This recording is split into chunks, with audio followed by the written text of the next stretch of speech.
On va le mettre à côté.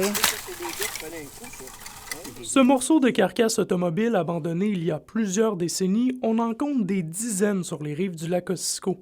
Et ils ont bien occupé des résidents des Jardins du patrimoine jeudi dans une opération de nettoyage. Il y a 10 ans, j'ai trouvé des carcasses d'auto en marchant sur le bord du lac. Puis je me disais, ça se peut pas, ça continue de polluer.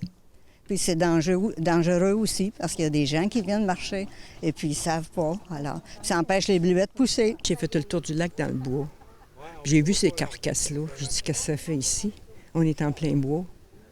Mais là, avec le temps, les gens sont occupés de les ramasser, puis je suis bien contente. Pour ramener tous ces résidus jusqu'à la remorque, l'entraide est de mise. Des carcasses comme ça, il faut les démolir, il faut les mettre en morceaux et on n'a pas nécessairement la capacité physique de tout sortir ça là, du bord du lac. Donc, en groupe, avec le collectif territoire, bien là, on peut mettre toutes nos énergies ensemble. L'activité organisée en collaboration avec l'organisme de bassin versant du Témiscamingue et le collectif territoire s'inscrit dans la stratégie de dépollution et d'embellissement du lac Ossisco, entreprise il y a 5 ans. C'est pour les générations futures que les aînés font ça, donc c'est vraiment valorisant quand on a des étoiles dans les yeux de les voir comme faire tout ça, se mettre à l'œuvre. Il y a des personnes qui ont 90 ans ici, qui sont dans le bois, dans la pente, dans la bande riveraine, pour retirer des morceaux de métal. Mais au-delà des efforts mis ce jeudi, l'initiateur du projet, Gérald Lévesque, espère que tout un chacun continuera à réhabiliter le lac Ossisco. Tout le monde a une responsabilité